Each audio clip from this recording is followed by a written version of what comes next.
안녕하세요. 모발이식 전문의 강탈모입니다.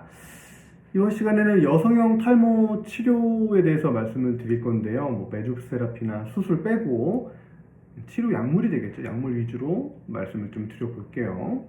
치료약 크게 세 가지 있습니다. 바르는 거 있고요. 먹는 거 있고요. 쪼이는 거 있고요. 세 가지 대해서 한번 말씀드려볼게요. 바르는 거 첫째는 미녹시딜 있죠. 5%는 하루 한 번 바르고 2에서 3%는 하루 2번 바르는 걸로 알고 계실 겁니다.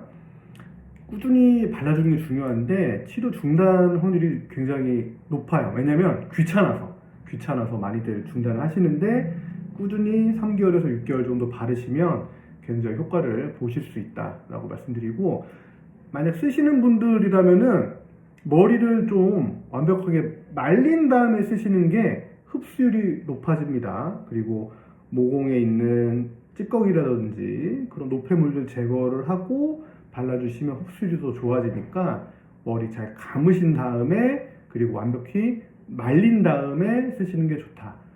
그리고 머리 말리실 때도 너무 뜨거운 바람 쓰시면 두피라든지 머리카락 손상이 있을 수 있으니까 약간 시원한 바람으로 완벽히 말린 다음에 미녹시딜 발라주시면 효과 보실 수 있다 말씀드리고요. 주의사항은 임산부라든지 수유하시는 분들이 계시잖아요. 여성분들 중에 이런 분들이 미녹시딜을 사용하면은 아기한테 전달이 됩니다. 아기한테 전달이 돼서 태아인 경우에는 털복숭이가 돼서 나온다거나, 그리고 어린 아기들도 털이 북실북실 털복숭이가 될 수 있으니까 수유부, 임산부들은 사용을 해선 안 되는 약이에요. 그리고 사용을 했다, 발랐다 그러면 손에 남아있는 잔 좋은 그 약이 남아있을 수 있으니까 손도 잘 도포하신 다음에 씻어주시는 게 중요하겠습니다. 바르는 거 두 번째는 트레티노인이라는 약인데, 이거는 약간 생소하실 수도 있고 아시는 분도 계실 텐데 여드름 치료제로 나온 약이에요. 염증도 줄여주고 피지 분비도 줄여주고, 그래서 여드름을 개선해주는, 모공도 줄여주면서 조여주면서 그런 약인데, 틱톡에서 트레티노인 발라서 탈모를 개선했다라고 하는 챌린지 영상 같은 그런 것들을 많이 봤는데, 이거는 많은 연구를 진행을 했는데 미녹시딜, 바르는 미녹시딜이랑 같이 썼을 때 미녹시딜의 활성도를 높여주는 그런 효과를 통해서 탈모를 개선하는 거지, 트레티노인 단독으로서는 탈모 치료 효과는 그렇게 크지 않다라고 저는 개인적으로 생각을 합니다. 많은 논문에서 그렇게 나오고 있으니까 같이 미녹시딜이랑 사용을 하시는 게 좋다라고 생각을 해요. 그리고 바르는 거 세 번째는 엘크라넬, 상품명으로 엘크라넬이고 성분명은 알파트라디올이라는 성분인데요. 미녹시딜이랑 이 알파트라디올이랑 같이 1대1로 비교를 했을 때는 미녹시딜이 살짝 미녹시딜이 더 우월한 효과를 보이는데, 그럼 이 엘크라넬을 언제 쓰느냐? 미녹시딜을 써봤는데 효과가 뛰어나지가 않거나 나한테는 미녹시딜이 맞지 않거나 부작용이 있거나 하시는 분들은 이 엘크라넬을 한번 트라이 해볼 수가 있다 정도로 알고 계시면 좋을 것 같아요. 그러니까 미녹시딜로 효과가 없던 분들은 알파티라디올인 이 엘크라넬을 사용했을 때 효과가 있을 수 있고, 미녹시딜, 바르는 미녹시딜과 병용해서 쓸 수 있는데 어떻게 병용하느냐? 오전에 미녹시딜 썼으면 자기 전에는 엘크라넬, 오전에 엘크라넬 썼으면 오후에는 미녹시딜, 이런 식으로 교차하면서, 그러니까 병용이긴 한데 시간 텀을 두고 오전 오후 나눠서 써볼 수가 있겠습니다. 그리고 바르는 거 네 번째가 케토코나졸인데 무슨 아졸로 끝나는 것들은요 진균 치료제입니다. 진균 치료제, 무좀 치료제, 진균 치료제로 사용을 하는데 한마디로 곰팡이 때려잡는 거죠. 그런데 웃기게도 이 케토코나졸 이 성분이요 항염증 작용이 있고, DHT, 우리가 탈모 호르몬으로 알고 있죠. 테스토스테론이 DHT로 전환되면서 이 DHT가 모낭을 공격한다, 자극한다, 그래서 탈모가 되는 거잖아요.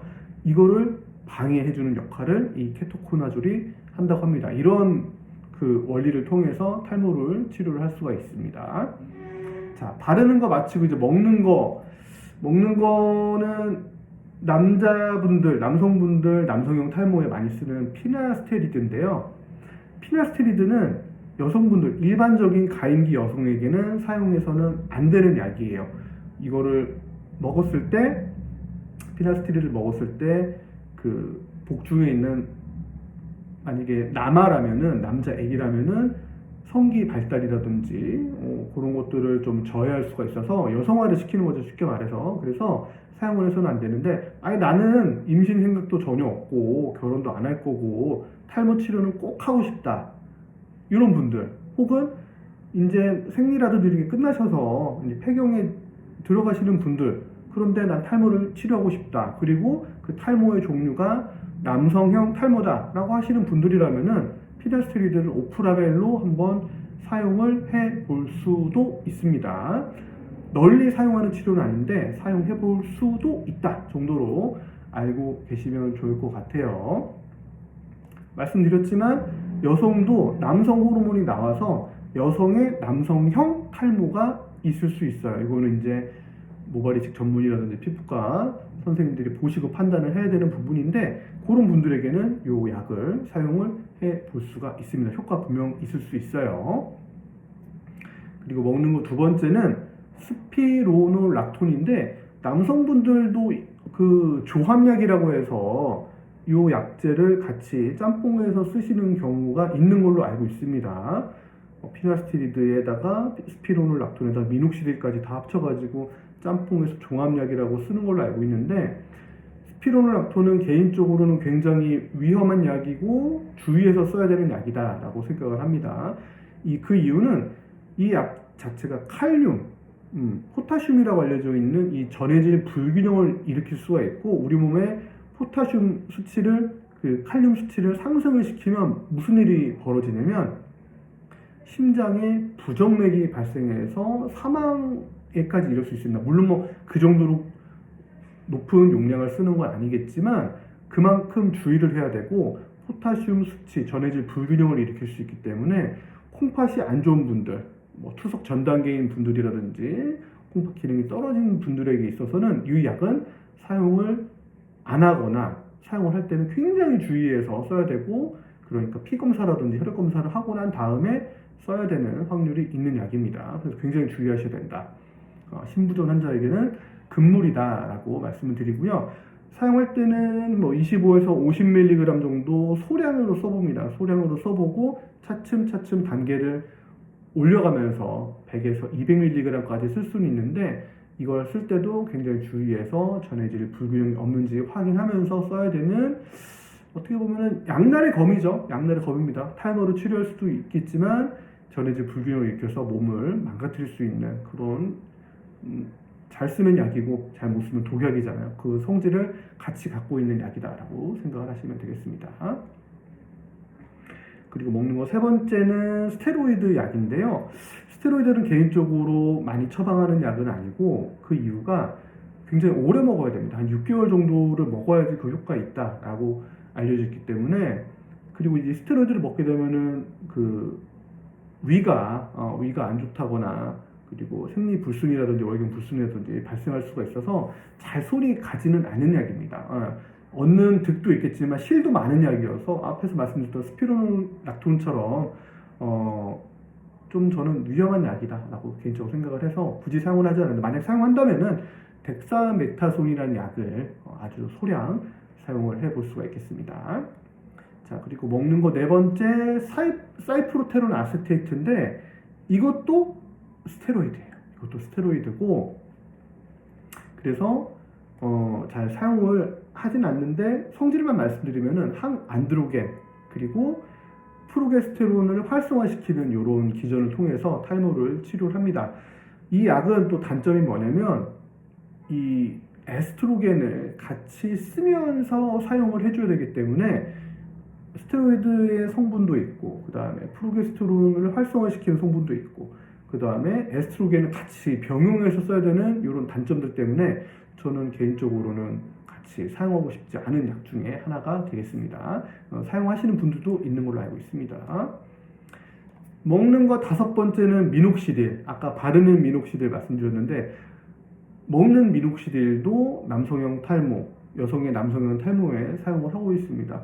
이것도 어떻게 보면 약물의 부작용을 가지고 치료를 하는 약 중에 하나죠. 원치 않는 이제 원래는 고혈압을 치료하는 과정에서 털이 나다 보니까 이걸 가지고 치료를 하는 건데 저도 뭐 종종 쓰고 저도 먹고 있기는 한데 많은 양을 쓴다거나 적정 용량 이상을 쓰게 되면은 몸에 물이 찹니다.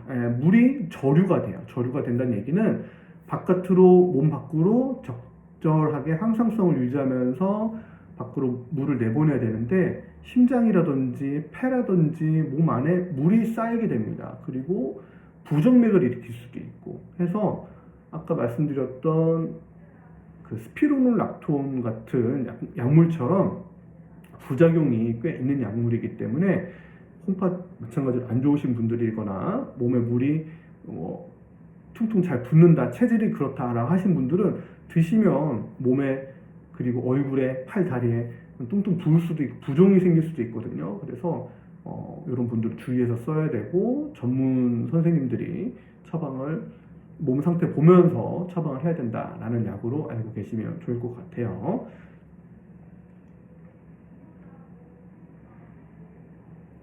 그리고 여섯 번째는 먹는 거 여섯 번째는 영양제인데 영양제 효과에 대해서는 솔직히 저는 좀 반신반의, 약간은 부정적인 입장입니다. 차라리 영양제 먹을 바에는 식사 잘하고 잘 자고 스트레스 덜 받는 게 모발에는 훨씬 낫고 좋지 않냐라고 생각을 하는 사람 중에 한 사람인데 이 영양제가 꼭 필요하신 분들 같은 경우에는 뭐 철분 부족이다, 아니면은 단백질이 부족이다, 그리고 선천적으로 뭐 비타민이라든지 이런 거를 잘 합성이라든지 흡수가 제대로 안 된다 하시는 분들은 꼭 필요합니다. 그리고 여성분들은 맨스, 월경 하시잖아요. 그러면서 철분이 부족한 철결핍, 빈혈이 발생하실 수 있는데 이럴 때는 철분 영양제 필요할 수 있죠. 비타민이 부족하신 분들은 비타민 영양제 드셔야 될 수도 있고, 그리고 비오틴도 이제 비타민 B군인데 비타민 B군, 특히 비오틴 같은 경우에는 장내 미생물 균총들이 재활용을 해주거든요. 그래서 부족할 확률이 굉장히 적은 비타민 중에 하나인데